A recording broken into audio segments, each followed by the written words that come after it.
साथियों नमस्कार। जतन इन होम एकेडमी चैनल में आप सभी का हार्दिक स्वागत है। उम्मीद है आप हमारे द्वारा प्रेषित की जा रही सामग्री से पूर्णतया संतुष्ट होंगे। मैं आपसे यहाँ पर तारीफ न कर सिर्फ सच्चाई का सामना करवा रहा हूँ।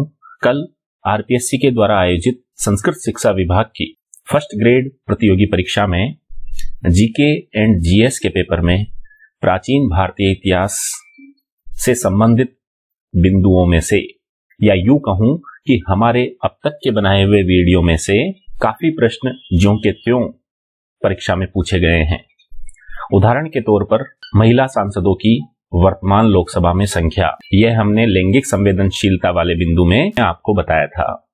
इसी प्रकार मुगल राजपूत संबंधों में अकबर के द्वारा मेवाड़ को हस्तगत करने के लिए भेजे गए राजदूतों का अनुक्रम, इसके अलावा गुप्त साम्राज्य के तहत सांस्कृतिक उपलब्धियां हमने आपको बताई थी। उसमें लेखकों और पुस्तकों की एक सूची हमने दी थी, वो भी ज्यों की त्यों कल वाले पेपर में पूछी गई है। मुगल कला की अगर बात करें तो जहांगीर के द्वारा नादिर उल जमा की उपाधि अबुल हसन को दिए जाने का जिक्र हमने हमारे वीडियो में किया था। कुल मिलाकर यह सब कहने का सिर्फ इतना सा मतलब है कि अगर आप अनेकानेक पढ़ने के स्रोतों को छोड़कर सिर्फ हमारे वीडियो और सामग्री पर निर्भर रहते हैं तो भी आपका 70 से 80% पेपर सिलेबस के अनुसार आराम से पूरा होगा। तो आप हमसे जुड़िए और अपने फ्रेंड्स और फैमिली को भी जुड़वाइए ताकि उपयोगी और आसानी से उपलब्ध सामग्री, अनुभव पर आधारित सामग्री अधिकाधिक बच्चों को मिल सके। तो बिना समय गवाए आज हम अपने बिंदु की तरफ चलते हैं, भारतीय अर्थव्यवस्था पर ब्रिटिश प्रभाव। और यह बिंदु रीट भर्ती परीक्षा के एसएसटी विषय के पाठ्यक्रम का यूनिट 3 का एक महत्वपूर्ण बिंदु है। किसी भी विषय पर चर्चा करने से पहले उसकी पृष्ठभूमि जानना अति आवश्यक होता है।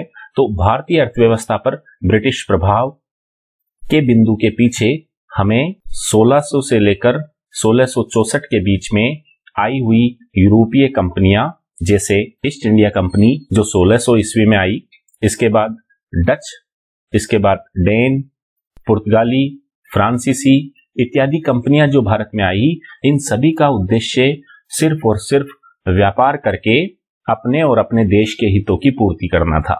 इसीलिए हम हमारे दिमाग में एक बेसिक प्रिंसिपल रखेंगे कि इनका उद्देश्य किसी भी प्रकार से, इनकी नीतियों का उद्देश्य किसी भी प्रकार से यह नहीं था कि अपने उपनिवेश का हित किया जाए। तो भारत का हित करना भी इनकी प्राथमिकता में शामिल नहीं था। यूरोपीय कंपनियों के आने से पहले 16वीं सदी में या इससे पहले भी भारत समृद्ध था और इसी वैभव से प्रभावित होकर कई यूरोपीय कंपनियां भारत से व्यापार करने के लिए आतुर थी, उत्सुक थी। ऐसा भी नहीं है कि यही कंपनियां या यही लोग पहली बार भारत पर विदेशी आक्रांता के रूप में आए थे।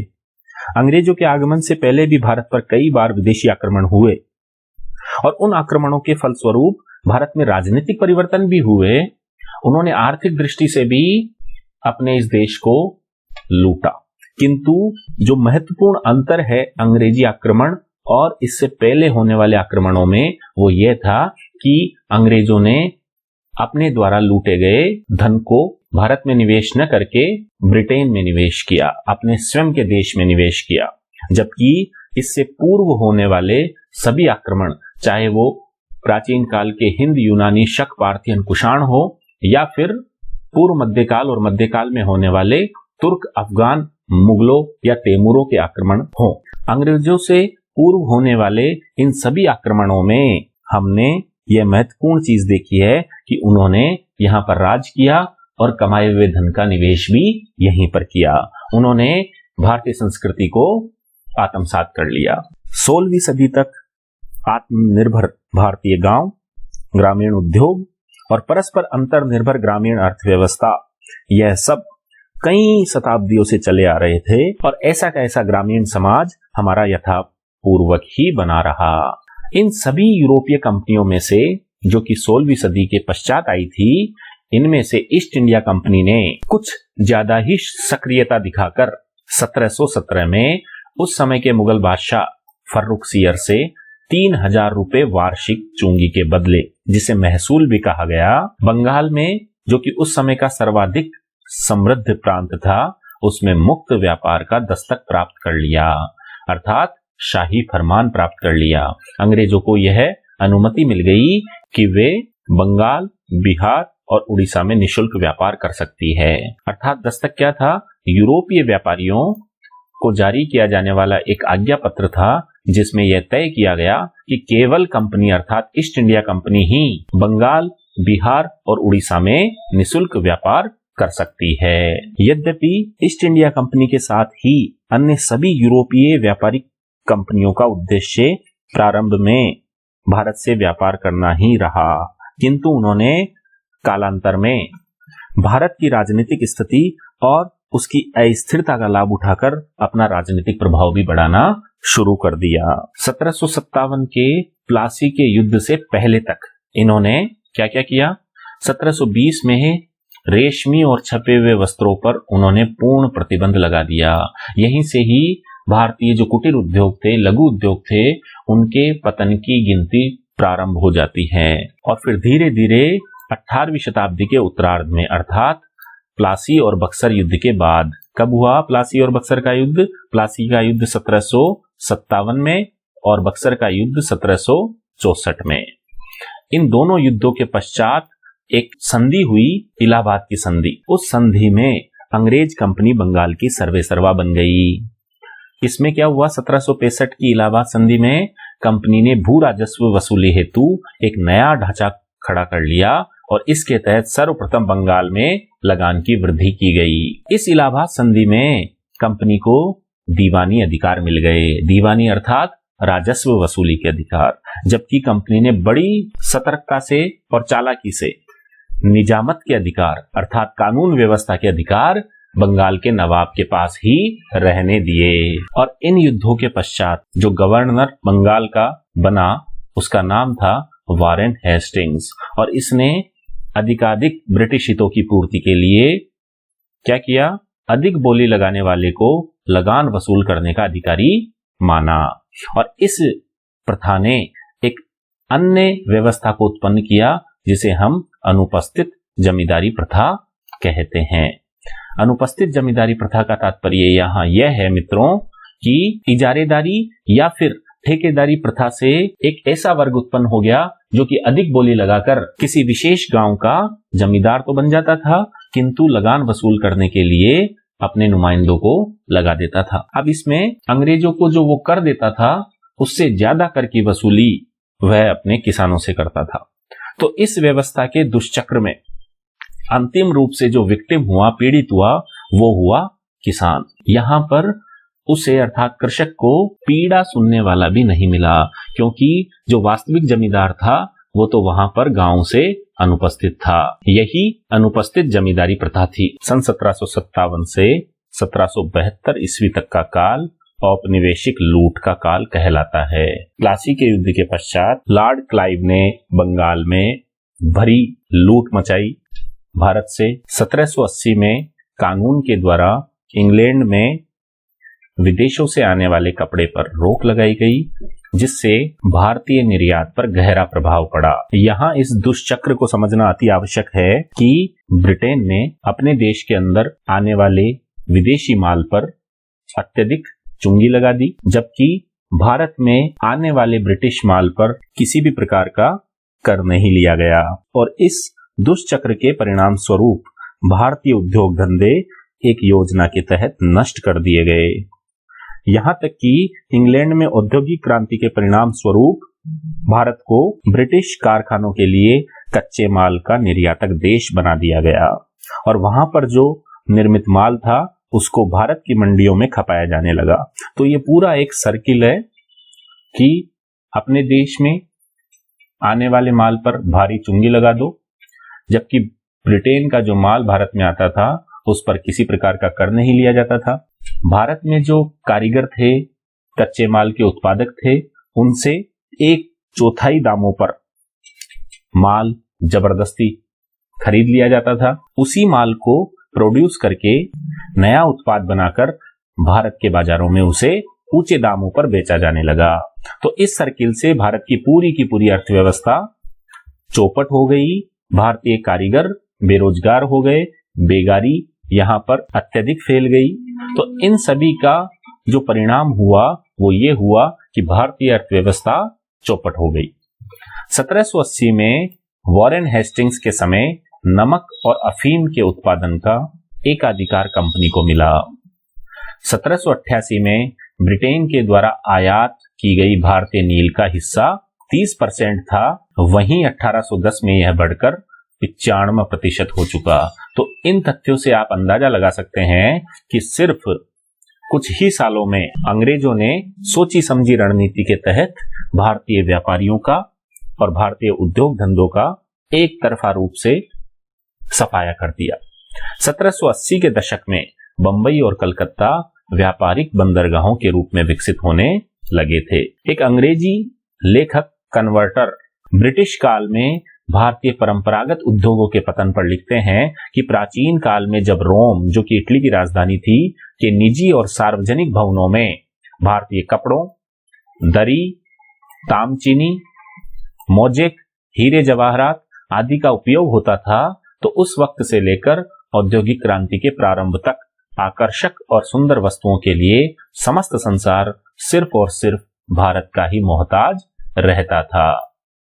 इन तथ्यों से हमें एक विदेशी लेखक की कलम से भारतीय वैभव का पता चलता है। 19वीं सदी के आरंभ तक अंग्रेजों ने इस देश के व्यापार को अपने कब्जे में ले लिया। औपनिवेशिक अर्थव्यवस्था के कारण भारत कच्चे माल का निर्यातक और तैयार माल का ग्राहक बनकर रह गया। 1800 ईस्वी तक भारतीय उद्योग धंधे संसार में सबसे अधिक विकसित अवस्था में थे, किंतु 1800 ईस्वी के पश्चात इंग्लैंड की औद्योगिक क्रांति के कारण भारत के उद्योग धंधे नष्ट हो गए और यही घटना इतिहास में अनौद्योगिकरण कहलाती है। अनौद्योगिकरण के समय को अगर हम देखें तो वो 1800 से 1850 का समय था, जिसमें इंग्लैंड में एक तरफ औद्योगिक क्रांति विकसित हो रही थी, दूसरी तरफ भारत में परंपरागत उद्योग और शिल्प कला से संबंधित उद्योग धंधे नष्ट हो रहे थे। और इसमें सर्वाधिक जो क्षति हुई वो हुई सूती वस्त्र उद्योग को। ब्रिटिश संसद द्वारा सन 1773 से ईस्ट इंडिया कंपनी के प्रशासन को संचालित और संरक्षित करने के लिए समय समय पर एक्ट बनाया गया और उसी की कड़ी में 1813 ईस्वी के चार्टर एक्ट के माध्यम से ब्रिटिश संसद ने ईस्ट इंडिया कंपनी के व्यापारिक एकाधिकार को समाप्त कर दिया। किंतु यहाँ पर चाय और चीन के व्यापार की अनुमति अभी तक ईस्ट इंडिया कंपनी के पास ही रहने दी, अर्थात चाय और चीन का एकाधिकार ईस्ट इंडिया कंपनी के पास ही रहा। काफी महत्वपूर्ण एक्ट है और इससे यहाँ पर ईस्ट इंडिया कंपनी के, या यूं कहें ब्रिटिश साम्राज्य के और भारत के संबंधों में एक महत्वपूर्ण बदलाव आता है, क्योंकि अन्य व्यापारिक कंपनियों को भी, अन्य व्यक्तियों को भी जो ब्रिटेन के थे, उनको भारत के साथ व्यापार करने की अनुमति मिल गई थी। इसी के साथ कालांतर में 20 वर्ष पश्चात 1833 के एक्ट में कंपनी की सभी वाणिज्यिक गतिविधियों को प्रतिबंधित कर दिया गया और जिसमें भारतीय उद्योग व हस्तशिल्प के पूर्णतः नष्ट हो जाने से कुछ भारतीय पूंजीपतियों ने आधुनिक उद्योगों में पूंजी लगाई और इसी वाणिज्यिक गतिविधियों के बंद होने के पश्चात कुछ भारतीय पूंजीपतियों ने, उद्योगपतियों ने उद्योगों का रुख किया। इसमें सूती वस्त्र उद्योग पहला उद्योग था जिसमें भारतीयों द्वारा पूंजी लगाई गई। 1830 में मद्रास के दक्षिण में स्थित अर्काट जिले में J.M. हीथ के द्वारा आधुनिक स्टील अर्थात इस्पात बनाने का प्रयास किया गया। कावसजी नानाभाई पहले व्यक्ति थे जिन्होंने 1853 में मुंबई में पहली सूती वस्त्र की मील लगाई। भारत की पहली जूट अर्थात पटसन की मील 1855 में बंगाल के रिशरा नामक स्थान पर स्थापित हुई। ये दोनों तथ्य हमारे लिए काफी महत्वपूर्ण हैं। सन 1907 में जमशेदजी टाटा ने लोहा और इस्पात का कारखाना शुरू किया। 1909 में ही भारत में पहला चीनी कारखाना खोला गया। भारत में पहली रेलवे लाइन लॉर्ड डलहौजी के काल में 1853 में बंबई से थाने के बीच बिछाई गई। यद्यपि लॉर्ड कर्जन के समय में ही भारत में रेलवे लाइन का सर्वाधिक विस्तार हुआ। यह तथ्य भी इंपॉर्टेंट हमारे लिए। भारत में कार्ल मार्क्स ने रेलवे की स्थापना को आधुनिक युग का अग्रदूत कहा है। राष्ट्रवादी विचारक जो काफी महत्वपूर्ण हैं, grand old man of India के नाम से विख्यात हैं दादा भाई नौरोजी। इन्होंने धन के निष्कासन का सिद्धांत अपने एक लेख जिसका नाम इंग्लैंड्स डेट टू इंडिया था, अर्थात अंग्रेजों का भारत के प्रति ऋण, इस पत्र में दिया था। और यह पेपर उन्होंने 2 मई 1867 को लंदन में आयोजित ईस्ट इंडिया एसोसिएशन की बैठक में पहली बार पढ़ा। और इसके अनुसार भारत का अधिकतम धन कई स्रोतों के जरिए बाहर जा रहा था और यहाँ इसी के कारण गरीबी और बेरोजगारी या बेगारी बढ़ रही थी। दादा भाई नौरोजी ने ही अपनी पुस्तक poverty and un British rule in India, काफी महत्वपूर्ण किताब है, इसको हम कंठस्थ रखेंगे, poverty and un British rule in India. इसी पुस्तक में इन्होंने धन निष्कासन के सिद्धांत का विस्तृत रूप से प्रतिपादन किया था। धन निष्कासन का जो आर्थिक प्रभाव था उसको दादा भाई नौरोजी ने अनिष्टों का अनिष्ट की संज्ञा दी थी, एविल्स ऑफ द एविल। इसे भारत में गरीबी और बेरोजगारी का मुख्य कारण बताया था। अगला तथ्य है कि प्रति व्यक्ति आय का अनुमान लगाने वाले पहले व्यक्ति नौरोजी ही थे और इन्होंने 1867-68 में पहली बार प्रति व्यक्ति आय 20 रुपए बताया, जबकि जीवन निर्वाह हेतु न्यूनतम उस समय 34 रुपए की आवश्यकता थी। तो इस प्रकार आप अर्थव्यवस्था का या आम जनजीवन की आर्थिक स्थिति का अंदाजा इस बात से लगा सकते हैं। नौरोजी के अनुसार उस समय धन निष्कासन की निम्नलिखित पद्धतियां थी। पहला, गृह व्यय, जिसके अंतर्गत भारत सचिव जो कि इंग्लैंड में रहता था और उससे संबंधित खर्चों को शामिल किया जाता था। इसी गृह व्यय में ईस्ट इंडिया कंपनी के भागीदारों का लाभांश, विदेशों में लिए जाने वाले सार्वजनिक ऋण और समस्त सैनिक और असैनिक जितने भी खर्चे थे वे शामिल थे। अर्थात अपनी जरूरतों के लिए जो खर्चे किए जाते थे वो भी भारत के माथे पर मढ़ दिए जाते थे। दूसरा महत्वपूर्ण जो तरीका था धन निष्कासन का था वो था विदेशी पूंजी निवेश पर दिया जाने वाला ब्याज। इसका तात्पर्य यह है कि ब्रिटेन के लोग या अंग्रेजी लोग भारत में जो व्यक्तिगत रूप से निजी पूंजी निवेश करते थे उस पर ब्याज और लाभ प्राप्त करते थे और उसको ले जाकर वो अपने इंग्लैंड में निवेश करते थे। तो ब्याज और लाभ के रूप में जो पूंजी जाती थी उसे भी धन निष्कासन का दूसरा महत्वपूर्ण स्रोत नौरोजी ने बताया। तीसरा जो तत्व था वो था विदेशी बैंक, बीमा और नौवहन कंपनियां। इन कंपनियों ने करोड़ों रुपए भारत से कमाए और अन्य भारतीय देशी कंपनियों को यहां पर पनपने नहीं दिया। इन्होंने भी अपने लाभांश को अपने ही पैतृक देश अर्थात इंग्लैंड में निवेश किया। यह भी धन निष्कासन का एक तीसरा महत्वपूर्ण स्रोत था। तो इन 3 तरीकों के माध्यम से धन निष्कासन अंग्रेज किया करते थे। अगला महत्वपूर्ण तथ्य है कि राष्ट्रीय आय का पहला वैज्ञानिक आकलन V.K.R.V. राव ने किया था। प्रसिद्ध राष्ट्रवादी और अर्थशास्त्री R.C. दत्त, जिनका पूरा नाम रमेश चंद्र दत्त था, इन्होंने धन के निष्कासन को एक बहते हुए घाव की तरह बताया। इनकी अपनी पुस्तक इकोनॉमिक हिस्ट्री ऑफ इंडिया काफी बार परीक्षाओं में पूछी जा चुकी है, इसे हम याद रखेंगे और यह भारत के आर्थिक इतिहास पर पहली प्रसिद्ध पुस्तक मानी जाती है। अब धन निष्कासन किसने दिया, किस किताब में इसकी चर्चा हुई और इसकी क्या पद्धतियां थी, यह तो हमने देख लिया, किंतु इसकी शुरुआत अगर हम देखें तो 1757 ईस्वी के प्लासी युद्ध से मानी जाती है। इसकी परिभाषा को अगर हम समझें, यह ऐसा धन था जो कि भारत से इंग्लैंड को वेतन, भत्तों, पेंशन, कर्जों पर ब्याज, भारत में लगी ब्रिटिश पूंजी की कमाई के रूप में इंग्लैंड भेजा जाता था और इसके बदले में भारत को कोई आर्थिक और व्यापारिक प्रतिफल प्राप्त नहीं हो रहा था। यह धन निष्कासन की परिभाषा थी। इस प्रकार धन निष्कासन किया जाता था भारत से और भारत को सोने की चिड़िया से एक गरीब देश में उन्होंने परिवर्तित कर दिया।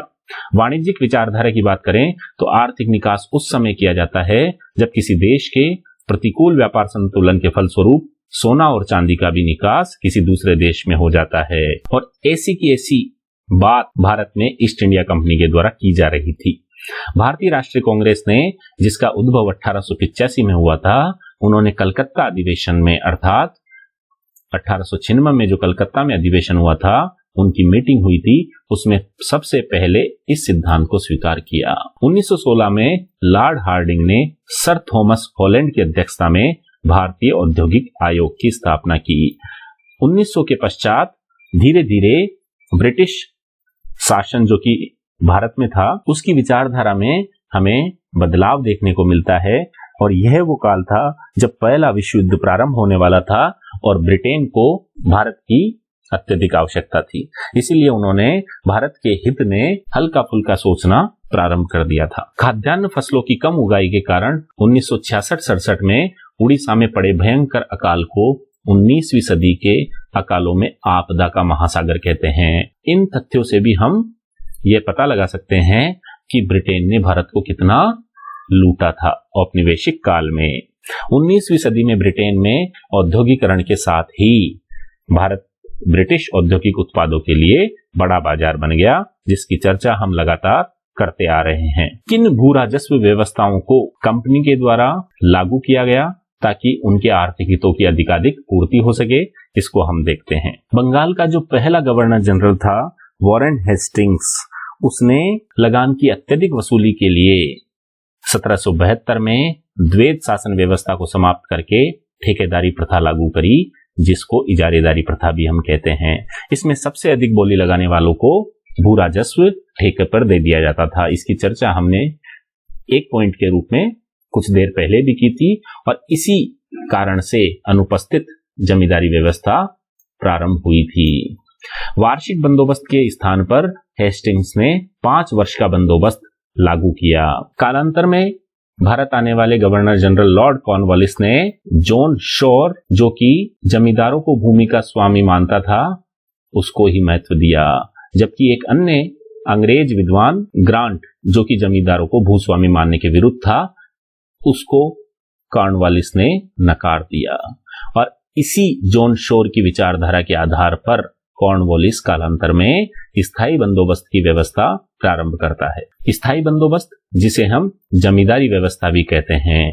कॉर्नवालिस ने लगान की एक नई व्यवस्था प्रारंभ की, जिसके तहत लगान वसूल करने का अधिकार नीलामी के माध्यम से जमींदारों को दिया गया और उन्हें ही भूमि का स्वामी मान लिया गया। यह काफी महत्वपूर्ण तत्व है कि स्थायी बंदोबस्त में भूमि का स्वामी किसे माना गया? जमींदारों को। 1790 में 10 वर्षीय लगान व्यवस्था प्रारंभ की गई और जिसे 1793 में स्थायी बंदोबस्त के रूप में परिवर्तित कर दिया गया। इसे जागीरदारी, मालगुजारी या बिस्वेदारी इत्यादि नामों से भी जाना जाता था। यह व्यवस्था ब्रिटिश भारत के 19% भाग पर, या यूं कहें बंगाल, बिहार, उड़ीसा, वाराणसी और उत्तरी कर्नाटक के क्षेत्र में लागू किया गया। यह काफी महत्वपूर्ण तथ्य है स्थायी बंदोबस्त के लिए। 19% भाग पर और कहां पर? बंगाल, बिहार, उड़ीसा, वाराणसी और उत्तरी कर्नाटक। इसके अलावा इस व्यवस्था में जमींदार का जो हिस्सा था वो भू राजस्व का 11% ही रखा गया, जबकि कंपनी का हिस्सा 89% था। आप सभी साथी इस बात का भी ध्यान रखेंगे कि यहाँ पर प्रश्न भ्रम में भी डाल सकता है। इसको दूसरे प्रकार से यूं कह सकते हैं कि जमींदार का हिस्सा 1/11 और कंपनी का हिस्सा 10/11 निर्धारित किया गया। इस व्यवस्था में निर्धारित तिथि तक भू राजस्व कंपनी के पास जमा न करने पर सूर्यास्त कानून अर्थात सनसेट लॉ के द्वारा जमींदारी छीन ली जाती थी और अन्य व्यक्ति को नीलाम कर दी जाती थी। इस व्यवस्था से जो ऊपरी स्तर पर सामंतवाद और निचले स्तर पर दास प्रवृत्ति को बढ़ावा मिला, ये इस व्यवस्था के दोष भी कहे जा सकते हैं कि दास प्रथा और सामंतवाद को इस व्यवस्था ने बढ़ावा दिया। अन्य दोषों की अगर बात करें तो इस व्यवस्था ने कृषि का वाणिज्यीकरण किया, क्योंकि इसमें लगान नगद भुगतान पर अधिक बल दिया जाता था, जबकि किसान पारंपरिक खाद्यान्न फसलों के स्थान पर नकदी फसलों को अधिक महत्व देने लग गए थे। अन्य दोष की बात करें तो सरकार की मांग स्थिर थी, जबकि जमींदार किसानों से अधिक भू राजस्व वसूलता था, और अगर किसान या काश्तकार उस अधिक भुगतान को देने में असमर्थ होता था तो उसे जमीन से बेदखल कर दिया जाता था। तो ये सब दोष स्थायी जमींदारी व्यवस्था के हम देख सकते हैं। दूसरी महत्वपूर्ण व्यवस्था है रैयतवाड़ी व्यवस्था। रैयत अर्थात किसान। तो इसमें भूमि का स्वामी किसानों को माना गया। जन्मदाता इस व्यवस्था का थॉमस और कैप्टन रीड थे, क्योंकि सर्वप्रथम कैप्टन रीड ने ही थॉमस मुनरो की सहायता से इस व्यवस्था को 1792 में तमिलनाडु के बारामहल जिले में लागू किया। 1820 में मद्रास के गवर्नर थॉमस मुनरो ने इसे मद्रास के अन्य भागों में भी लागू कर दिया। और बंबई की बात करें तो बंबई में इसे विनगेट, गोल्डस्मिथ और डेविडसन ने लागू किया। सबसे महत्वपूर्ण जो तथ्य है वो है कि इस व्यवस्था में ब्रिटिश भारत का सर्वाधिक हिस्सा अर्थात 51 हिस्सा शामिल था। इसमें कंपनी के द्वारा लगान समझौता जमींदारों से न करके भूमि के वास्तविक स्वामी किसानों से किया गया और उन्हें ही भूमि कर देने के लिए उत्तरदायी माना गया। महत्वपूर्ण बात यह भी है कि बंजर, जिस पर कुछ भी पैदा नहीं होता था, वह भूमि रैयत अर्थात किसानों के पास न छोड़कर सरकार के नियंत्रण में ले ली गई। रैयतवाड़ी व्यवस्था के दोष की बात करें तो इसमें अत्यधिक भूमि कर और उसकी अनिश्चितता ही सबसे बड़ा किसानों के लिए सिरदर्द साबित हुआ। किसान दिनों दिन साहूकारों के चंगुल में फंसते चले गए और इसी का परिणाम यह हुआ कि 1875 ईस्वी में दक्कन में कृषक विद्रोह का आगाज हो गया। तीसरी महत्वपूर्ण व्यवस्था है महलवाड़ी व्यवस्था। महल अर्थात गांव। इसमें संपूर्ण महल अथवा ग्राम को ही भू राजस्व की इकाई मान लिया गया और इस व्यवस्था में भूमि सामूहिक रूप से समस्त ग्राम सभा की मानी गई, जिसे भागीदारों का समूह कहा गया। ये लोग सम्मिलित रूप से भू राजस्व देने के लिए उत्तरदायी थे और निर्धारित समय के अंदर ही लगान अदा करने की इनकी जिम्मेदारी थी। इस व्यवस्था का प्रस्ताव सर्वप्रथम 1819 में होल्ट मैकेंजी ने दिया। यह व्यवस्था आगरा, मध्य प्रांत, अवध और पंजाब में लागू की गई। हालांकि पंजाब में इसमें कुछ परिवर्तन किए गए थे। ब्रिटिश भारत का 30% हिस्सा महलवाड़ी व्यवस्था में शामिल था। इसे अवध में ताल्लुकदारी और मध्य प्रांत में मालगुजारी प्रथा भी कहा गया। इसे थॉक्सोनियन बंदोबस्त भी कहा जाता है, क्योंकि जेम्स थॉसन ने उत्तरी पश्चिमी प्रांत में इस व्यवस्था को लागू किया था, जबकि उत्तरी भारत में इस भूमिकर व्यवस्था के प्रवर्तक आर मार्टिन बर्ड थे। यह व्यवस्था 1833 में शुरू की गई और 30 वर्ष के लिए लागू की गई। महलवाड़ी व्यवस्था में अगर कोई व्यक्ति भूमि छोड़ देता था तो ग्राम सभा इस भूमि को संभाल लेती थी। इस भू राजस्व व्यवस्था में जो दोष था वो ये था कि कर की वास्तविक दर के स्थान पर संभावित दर के आधार पर कर लिया जाता था, जिसके कारण कृषकों की स्थिति और ज्यादा खराब हो गई और वे 1857 ईस्वी के विद्रोह में शामिल होने के लिए मजबूर हो गए। अगली कुछ प्रथाओं की बात करें जिससे कि भारतीय अर्थव्यवस्था पर गहरा प्रभाव पड़ा, वो थी दादनी प्रथा या ददनी प्रथा। ब्रिटिश व्यापारी भारतीय उत्पादकों, कारीगरों और शिल्पियों को अग्रिम संविदा के रूप में रुपए दे देते थे, पेशगी दे देते थे और तब जाकर उनको अपनी मन मुताबिक खेती या फसल या कोई उद्योगों में चीज उत्पादित करने के लिए मजबूर किया जाता था। चूंकि भारत में आमजन या निम्न वर्ग जो कारीगरों, उत्पादकों या शिल्पियों का काम करता था वो पैसे की हमेशा डिमांड में रहता था, इसीलिए वह आसानी से इस पेशगी को स्वीकार कर लेता था। अगली एक प्रथा है कमियोटी प्रथा। बिहार और उड़ीसा में यह प्रचलित थी, जिसके अंतर्गत कृषिदास के रूप में खेती करने वाले कमिया जाति के लोग अपने मालिकों द्वारा प्राप्त ऋण पर दी जाने वाली ब्याज की राशि के बदले जीवन भर उनकी सेवा करते थे। काफी महत्वपूर्ण यह तथ्य है। तिनकटिया प्रथा कई बार परीक्षाओं में पूछी गई है। यह चंपारण जो कि बिहार में है, यहाँ के किसानों को अंग्रेज बागान मालिकों के अनुबंध पर अपनी जमीन के करीब 3/20 भाग पर नील की खेती करने के लिए मजबूर किया जाता था। इसीलिए इसका नाम तिनकटिया है कि अपनी जमीन के 3/20 भाग पर नील की खेती करना अनिवार्य कर दिया था अंग्रेज बागान मालिकों ने चंपारण के किसानों पर। इसका दुष्प्रभाव यह था कि एक तो बहुत अच्छे दामों पर नील को अंग्रेज बागान मालिक नहीं खरीदते थे और दूसरी ओर इस नील की खेती की उपज के पश्चात भूमि के अनुपजाऊ बनने का खतरा हमेशा बना रहता था। दुबला हाली प्रथा भारत के पश्चिमी क्षेत्र मुख्यतः सूरत में प्रचलित, जिसके अंतर्गत दुबला हाली भूदास अपने मालिकों को ही अपनी संपत्ति का और स्वयं का संरक्षक मानते थे। इन सभी भू राजस्व व्यवस्थाओं के सम्मिलित दुष्प्रभाव को अगर हम देखें तो इससे कृषि का व्यवसायीकरण या कृषि का वाणिज्यीकरण हुआ। सन 1900 से पहले कृषि आजीविका का एक साधन थी, वह जीवन यापन का माध्यम थी, उसका कोई व्यापारिक उद्देश्य नहीं था।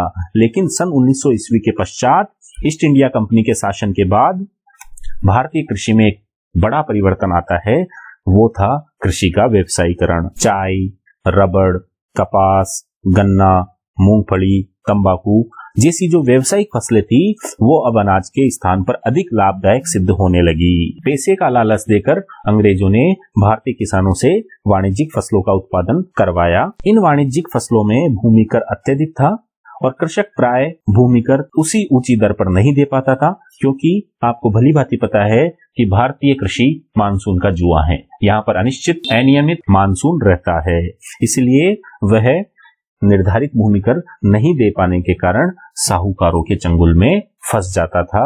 और इसी कारण भारतीय किसान के लिए कृषि का व्यवसायीकरण एक ऋण का दुष्चक्र साबित हुआ और भारतीय किसान गरीब से गरीब तर होता चला गया। और इसी के साथ लिंक्ड है दूसरा महत्वपूर्ण दुष्परिणाम, निर्धनता में वृद्धि। एक ओर जहां भारतीय किसान लगान न देने के कारण साहूकारों के चंगल में फंसता गया, वहीं दूसरी ओर फसल की सही कीमत नहीं मिलने से और भूमि लगान में लगातार वृद्धि होने से उसकी आर्थिक स्थिति ब्रिटिश काल में खराब होती चली गई। दूसरी तरफ अकाल, बाढ़, भूकंप और अन्य प्राकृतिक आपदाओं के कारण किसान की स्थिति और बदतर होती चली गई। ग्रामीण ऋण बोझ में वृद्धि, जैसा कि मैंने अभी कृषि के व्यवसायीकरण में बताया कि भारतीय किसान साहूकारों के चंगल में फंसता चला गया और इससे ग्रामीण स्तर पर जो साहूकार और किसान के संबंध थे वो अत्यधिक जटिल हो गए, उनके ऋण बोझ में वृद्धि हो गई। इसके अलावा जो चौथा महत्वपूर्ण कारण है, दुष्परिणाम है, वो था अकाल का प्रकोप बढ़ा।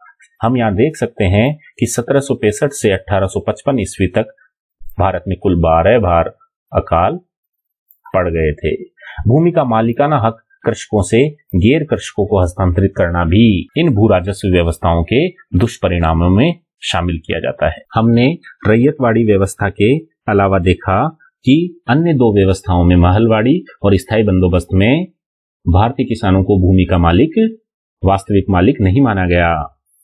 अपनी ही भूमि के मालिक और संरक्षक किसी और को सौंपना भारतीय किसानों के लिए एक बहुत बड़ा दुष्परिणाम था और इसी कारण अत्यधिक लगान की दर, सूर्यास्त का नियम और अन्य सोची समझी रणनीतियों के तहत किसानों की अपनी भूमि अन्य गैर कृषकों के हाथों में चली गई। इन सभी उपरोक्त तथ्यों और अवधारणाओं के आधार पर हम यह कह सकते हैं कि औपनिवेशिक काल में आम जनता के लिए कल्याणकारी कार्यों को ब्रिटिश सरकार द्वारा भरपूर नजरअंदाज किया गया और अपने हितों की पूर्ति के लिए भारतीय अर्थव्यवस्था का भरपूर दोहन किया गया। यद्यपि भारतीय अर्थव्यवस्था को वैश्विक अर्थव्यवस्था से जोड़ने का कार्य ब्रिटिश शासन ने जरूर किया, लेकिन वह असमानता पर आधारित था, अपने स्वयं के लाभ पर आधारित था। 18वीं सदी के अंतिम दशकों और 19वीं सदी के प्रारंभिक दशकों में लागू की गई ब्रिटेन की भेदभावपूर्ण नीतियों के कारण भारतीय अर्थव्यवस्था कंप्लीटली ब्रिटेन की अर्थव्यवस्था के अधीन हो गई और इससे भारत की स्थिति यह बन गई कि वह सिर्फ कच्चे माल का एक निर्यातक देश और निर्मित माल का आयातक देश बनकर रह गया।